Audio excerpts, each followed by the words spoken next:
O Caminho a Cristo, capítulo 3. Mudança de rumo. Como pode alguém ser justo diante de Deus? Como pode o pecador ser justificado? É unicamente por meio de Cristo que podemos ser postos em harmonia com Deus, com a santidade. Mas como devemos chegar a Cristo?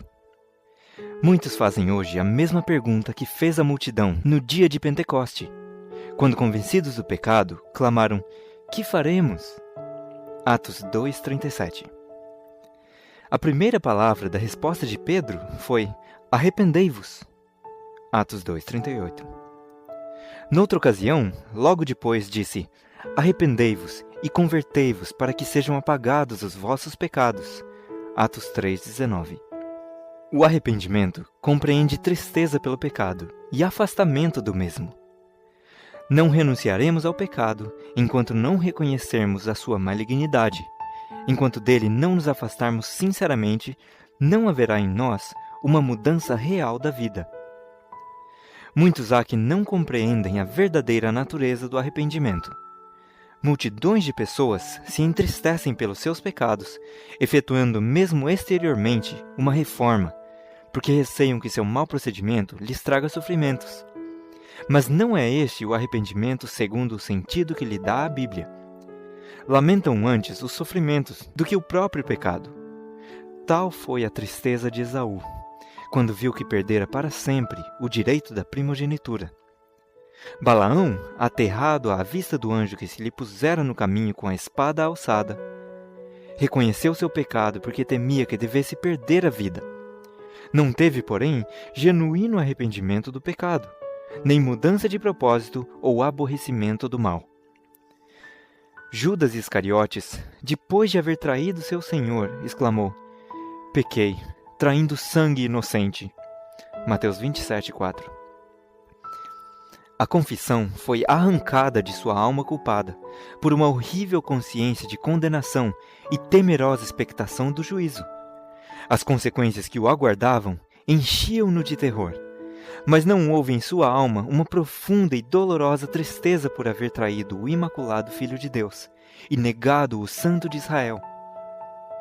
Faraó, quando sofria sob os juízos de Deus, reconheceu seu pecado para escapar a castigos posteriores, mas voltava a desafiar o céu apenas suspensas as pragas.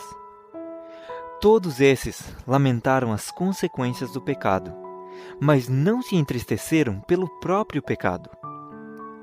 Quando, porém, o coração cede à influência do Espírito de Deus, a consciência é despertada e o pecador discerne alguma coisa da profundeza e santidade da lei de Deus, base de seu governo no céu e na terra.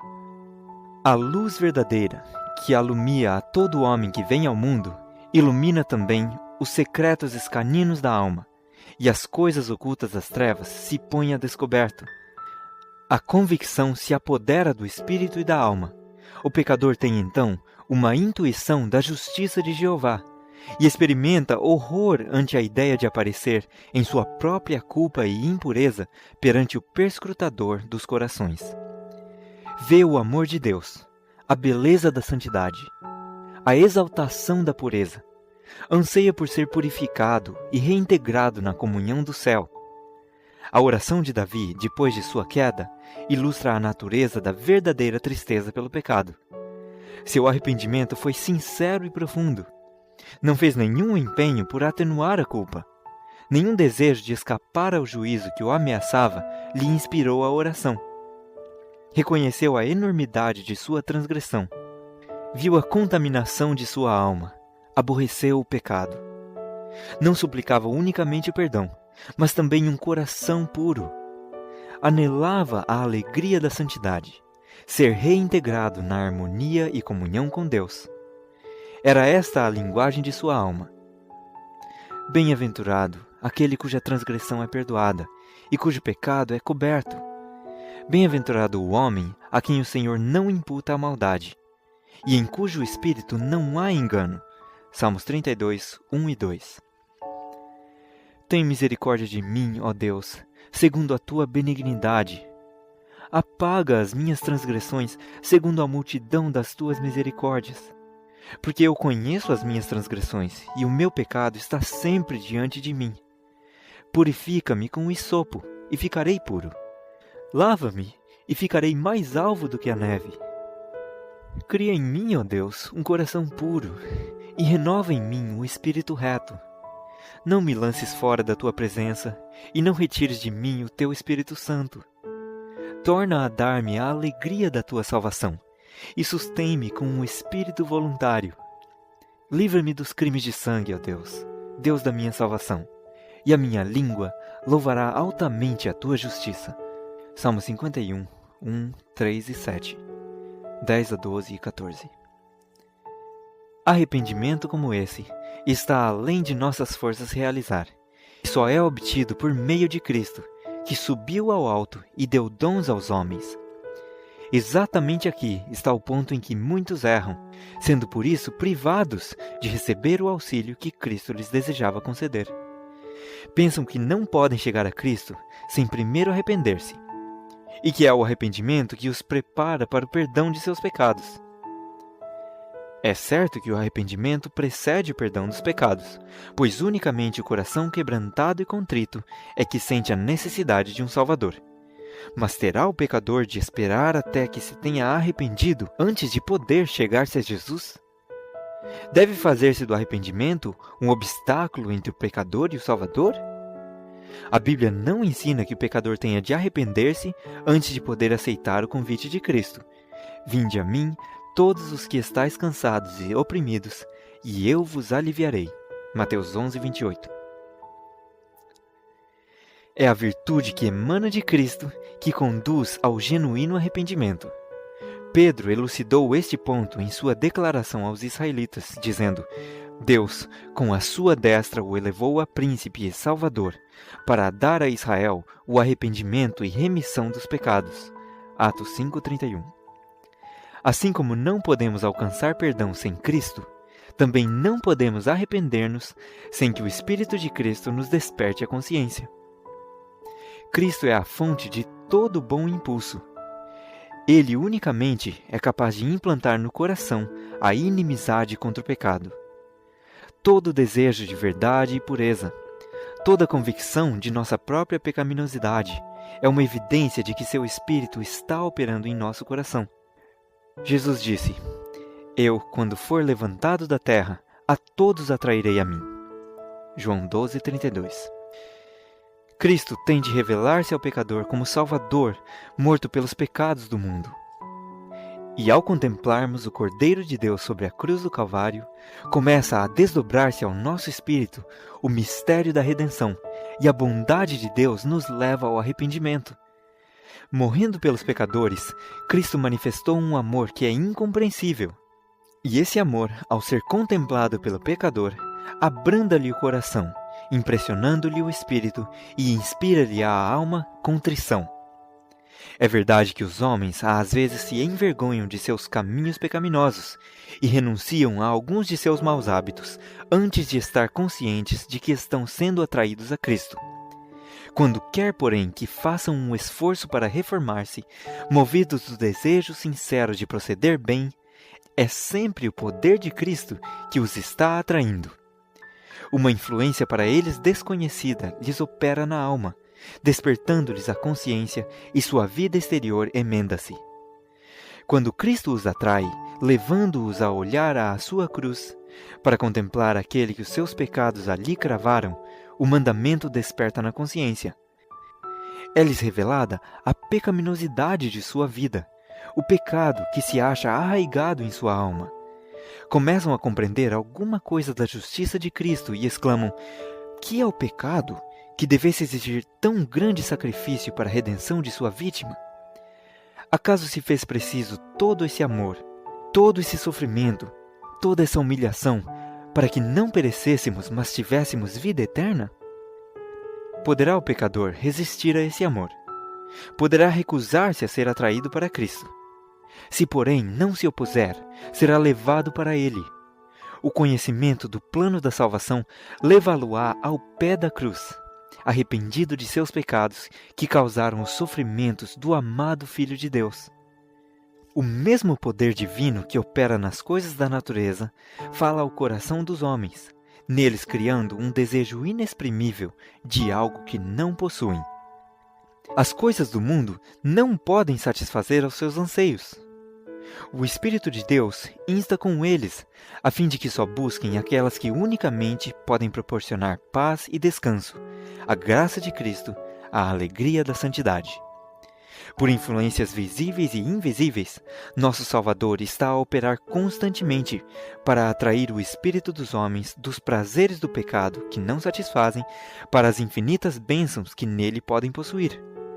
A todas essas almas, que em vão buscam mitigar a sede nas rotas cisternas deste mundo, dirige-se a mensagem divina. Quem tem sede, venha, e quem quiser, tome de graça da água da vida. Apocalipse 22:17. Vós, que suspirais por alguma coisa melhor do que as que este mundo oferece, reconhecei nesse anelo a voz de Deus à vossa alma. Pedi-lhe que vos dê arrependimento, que vos revele a Cristo em seu infinito amor, sua perfeita pureza. Na vida do Salvador, exemplificaram-se perfeitamente os princípios da lei de Deus: amor a Deus e ao homem. Benevolência, amor abnegado eram a vida de sua alma. É quando o contemplamos, quando a luz de nosso Salvador incide sobre nós, que vemos a pecaminosidade de nosso coração. É possível que nos tenhamos lisonjeado, como fez Nicodemos, com a ideia de que nossa vida tem sido justa, nosso caráter moral reto, julgando não termos necessidade de humilhar perante Deus o coração, como um pecador vulgar. Mas quando a luz de Cristo nos ilumina a alma, vemos quão impuros somos. Discernimos o egoísmo dos nossos motivos, nossa inimizade contra Deus, que tem maculado todos os atos de nossa vida. Reconheceremos então que nossa própria justiça é na verdade como trapos imundos. E unicamente o sangue de Cristo nos pode lavar da mancha do pecado e renovar-nos o coração à sua semelhança. Um raio da glória divina, um vislumbre da pureza de Cristo que nos penetre na alma, tornará dolorosamente visível toda a mancha do pecado, pondo a descoberto a deformidade e defeitos do caráter humano. Torna patentes os desejos profanos, a infidelidade do coração, a impureza dos lábios. Os atos de deslealdade do pecador, invalidando a lei de Deus, expõe-se-lhe à vista e seu espírito se abate e aflige sob a influência perscrutadora do Espírito de Deus. Aborrece-se a si mesmo ao contemplar o puro, imaculado caráter de Cristo. Quando o profeta Daniel contemplou a glória que cercava o mensageiro celeste que lhe foi enviado, ficou dominado de um sentimento de sua própria fraqueza e imperfeição. Descrevendo o efeito da cena maravilhosa, diz ele: não ficou força em mim, e transmudou-se em mim a minha formosura em desmaio, e não retive força alguma. Daniel 10:8. A alma, assim comovida, odiará seu egoísmo, aborrecerá seu amor próprio e buscará pela justiça de Cristo a pureza de coração que está em harmonia com a lei de Deus e o caráter de Cristo. Diz Paulo que, segundo a justiça que há na lei, no que respeita aos atos exteriores, ele era irrepreensível. Quando, porém, chegou a discernir o caráter espiritual da lei, reconheceu-se pecador. Julgado pela letra da lei, segundo os homens a aplicam à vida exterior, havia se afastado do pecado. Mas quando olhou as profundezas dos santos preceitos e se viu a si próprio como o via Deus, prostrou-se, humilde, e confessou a culpa. Diz ele: eu, em algum tempo, vivia sem lei, mas vindo o mandamento, reviveu o pecado, e eu morri. Romanos 7:9. Quando viu a natureza espiritual da lei, o pecado se lhe apresentou em toda a sua verdadeira hediondez, e desvaneceu-se-lhe o amor próprio. Deus não considera todos os pecados igualmente graves. Há aos seus olhos, como aos do homem, gradações de culpa. Por mais insignificante, porém, que este ou aquele mau ato possa parecer aos olhos humanos, pecado algum é pequeno à vista de Deus. O juízo do homem é parcial, imperfeito, mas Deus avalia todas as coisas como são na realidade. O bêbado é desprezado e disse-lhe que seu pecado o excluirá do céu, ao passo que o orgulho, o egoísmo e a cobiça muitas vezes não são reprovados. No entanto, esses são pecados especialmente ofensivos a Deus, pois são contrários à benevolência de seu caráter e àquele desinteressado amor que é a própria atmosfera do universo não caído. A pessoa que cai em algum pecado grosseiro sente talvez sua vergonha e miséria e sua necessidade da graça de Cristo. Mas o orgulho não sente necessidade alguma e assim fecha o coração a Cristo e às infinitas bênçãos que veio dar. O pobre publicano que orava, ó Deus, tem misericórdia de mim, pecador, considerava-se homem muito ímpio, e outros assim o consideravam também. Mas sentia a sua necessidade, e arcando ao peso da culpa e da vergonha, veio perante Deus, pedindo-lhe misericórdia. Seu coração estava aberto para que o Espírito de Deus ali fizesse sua obra de graça e o libertasse do poder do pecado. A oração jactanciosa e plena de justiça própria do fariseu revelou que tinha o coração fechado à influência do Santo Espírito. Pela distância em que se achava de Deus, não percebia sua própria corrupção, em contraste com a perfeição da santidade divina. Não sentia necessidade de coisa alguma, e coisa alguma recebeu. Quando virdes vossa pecaminosidade, não espereis até que vos tenhais melhorado. Quantos há que julgam não ser suficientemente bons para ir a Cristo? Tendes esperança de tornar-vos melhor mediante vossos próprios esforços? Pode o etíope mudar a sua pele, ou o leopardo as suas manchas? Nesse caso, também vós podereis fazer o bem, sendo ensinados a fazer o mal. Jeremias 13:23. Só em Deus é que há socorro para nós. Não devemos esperar persuasões mais fortes, melhores oportunidades ou um temperamento mais santo. De nós mesmos, nada podemos fazer. Temos de ir a Cristo exatamente como nos achamos. Mas ninguém se iluda com o pensamento de que Deus, em seu grande amor e misericórdia, salvará ainda mesmo os que lhe rejeitam a graça. A tremenda malignidade do pecado só pode ser avaliada em face da cruz. Se os homens insistem em que Deus é bom demais para rejeitar o pecador, olhem eles ao Calvário. Foi por não haver outro meio de salvar o homem e por ser impossível, sem esse sacrifício, escapar o gênero humano ao poder corruptor do pecado e ser restaurado à comunhão com seres santos, impossível tornarem-se os homens de novo participantes da vida espiritual. Foi por isso que Cristo tomou sobre si a culpa dos desobedientes e sofreu em lugar dos pecadores. O amor, sofrimento e morte do Filho de Deus atestam a terrível enormidade do pecado e revelam que não há escape de seu poder, nem esperança da vida mais elevada, senão pela submissão da alma a Cristo. O impenitente escusa-se às vezes dizendo de professos cristãos: sou tão bom como eles. Não são mais abnegados, nem mais sóbrios ou circunspectos em sua conduta do que eu. Amam os prazeres e são condescendentes consigo mesmos, da mesma maneira que eu. Tornam assim as faltas dos outros uma desculpa para a sua própria negligência do dever. Mas os pecados e defeitos alheios não excusam a pessoa alguma, pois o Senhor não nos deu um modelo falível e humano. O imaculado Filho de Deus é que nos foi dado para exemplo, e os que se queixam do mau procedimento de professos cristãos são justamente os que deveriam apresentar melhor vida e mais nobre exemplo. Se tem tão elevado conceito do que deve ser o cristão, não será tanto maior o seu próprio pecado? Sabem o que é justo, todavia se recusam a fazê-lo. Guardai-vos da procrastinação.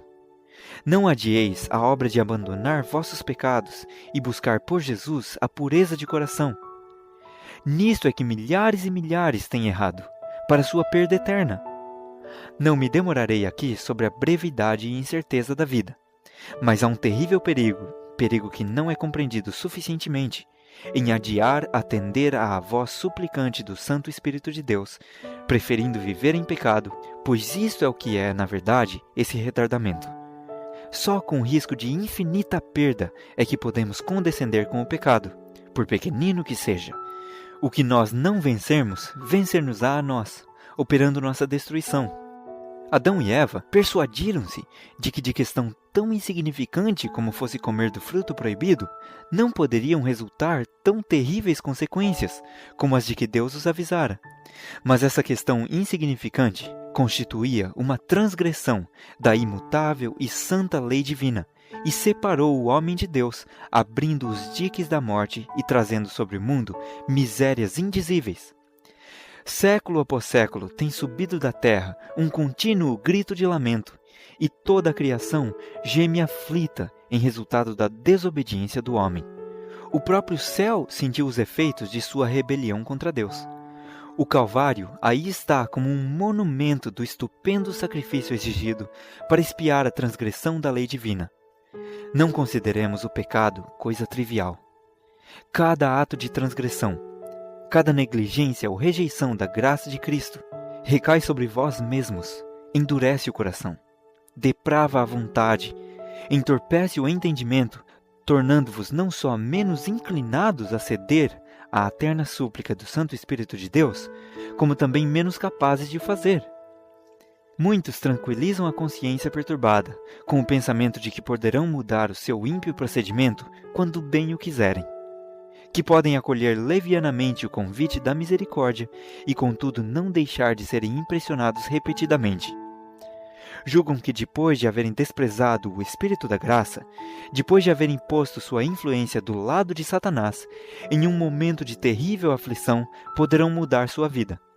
Mas isto não é tão fácil. A experiência, a educação de toda uma vida moldou o caráter de tal maneira que poucos há que então desejam receber a imagem de Jesus. Um mau traço de caráter que seja, um só desejo pecaminoso, acariciado persistentemente, acabará neutralizando todo o poder do Evangelho. Toda condescendência pecaminosa fortalece a aversão da alma para com Deus. O homem que manifesta uma incredulidade obstinada ou uma estulta indiferença para com a verdade divina está apenas colhendo aquilo que ele mesmo semeou. Em toda a Bíblia, não existe uma advertência mais terrível contra o brincar com o mal do que as palavras do sábio, de que o pecador, com as cordas do seu pecado, será detido. Provérbios 5:22. Cristo está pronto para libertar-nos do pecado, mas não força a vontade. E se pela persistente transgressão a própria vontade estiver inteiramente inclinada ao mal e não desejarmos ser libertados, não querendo aceitar a sua graça, que mais poderá ele fazer? Nós mesmos nos destruímos por nossa deliberada rejeição de seu amor. Eis aqui, agora, o tempo aceitável. Eis aqui, agora, o dia da salvação. 2 Coríntios 6:2. Se ouvirdes hoje a sua voz, não endureçais o vosso coração. Hebreus 3:7 e 8. O homem vê o que está diante dos olhos, porém o Senhor olha para o coração. Esse coração humano com suas emoções de alegria e tristeza em conflito. Coração volúvel e extraviado, que serve de habitação a tanta impureza e engano. Ele lhe conhece os motivos, seus próprios intentos e propósitos. Ide a ele com vossa alma toda manchada como se acha. Como o salmista, abri de par em par suas câmaras aos olhos que tudo veem, exclamando: sonda-me, ó Deus, e conhece o meu coração. Prova-me e conhece os meus pensamentos, e vê se há em mim algum caminho mau, e guia-me pelo caminho eterno. Salmo 139, 23 e 24. Muitos adotam uma religião intelectual, uma forma de piedade, sem que seja purificado o coração. Seja a vossa prece: cria em mim, ó Deus, um coração puro, e renova em mim um espírito reto. Salmo 51, 10. Tratai sinceramente com vossa alma. Sede fervorosos e constantes, como se estivesse em jogo vossa vida mortal. Esta é uma questão que tem de ser resolvida entre Deus e vossa alma, e resolvida para a eternidade. Uma esperança meramente suposta demonstrar-se-á vossa ruína. Estudai com oração a palavra divina. Ela vos apresenta, na lei de Deus e na vida de Cristo, os grandes princípios da santidade, sem a qual ninguém verá o Senhor. Hebreus 12, 14. Convence do pecado, revela claramente o caminho da salvação. Dai-lhe ouvidos, como a voz de Deus falando à vossa alma. Ao verdes a enormidade do pecado, ao vos verdes a vós mesmos, tais quais sois, não vos entregueis ao desespero. Foi para salvar a pecadores que Cristo veio. Não somos nós os que devemos reconciliar a Deus conosco. Mas, ó maravilhoso amor, Deus em Cristo está reconciliando consigo o mundo. 2 Coríntios 5,19. Está procurando atrair, por seu terno amor, o coração de seus filhos erradios. Nenhum pai terrestre poderia ser tão paciente com as faltas e erros de seus filhos como o é Deus com os que busca salvar. Ninguém poderia instar mais ternamente com o transgressor. Jamais lábios humanos dirigiram ao extraviado súplicas mais ternas do que ele. Todas as suas promessas, suas admoestações, não são senão suspiros de um amor inexprimível. Quando Satanás se chega para vos dizer que sois grande pecador, erguei os olhos ao vosso Redentor e falai de seus méritos. O que vos ajudará é olhar para a sua luz. Reconhecei vossos pecados, mas dizei ao inimigo que Cristo Jesus veio ao mundo para salvar os pecadores, e que por seu inefável amor podereis ser salvos. Jesus dirigiu a Simão uma pergunta acerca de 2 devedores. Um devia ao seu senhor uma soma pequena, e o outro uma importância muito grande, mas perdoou a dívida a ambos. Cristo perguntou então a Simão qual dos devedores mais amaria ao seu senhor. Simão respondeu: tenho para mim que é aquele a quem mais perdoou. Lucas 7,43. Fomos grandes pecadores, mas Cristo morreu para que fôssemos perdoados. Os méritos de seu sacrifício são suficientes para serem apresentados ao Pai em nosso favor. Aqueles a quem mais perdoou, mais o hão de amar, e mais próximos de seu trono se hão de achar, para o louvar por seu grande amor e infinito sacrifício. É quando mais plenamente compreendemos o amor de Deus que melhor reconhecemos a malignidade do pecado. Quando reconhecermos a extensão do cabo que para nós foi descido, quando compreendermos alguma coisa do infinito sacrifício que Cristo fez em nosso favor, o coração se desfará em ternura e contrição. O fim do capítulo 3 do Caminho a Cristo.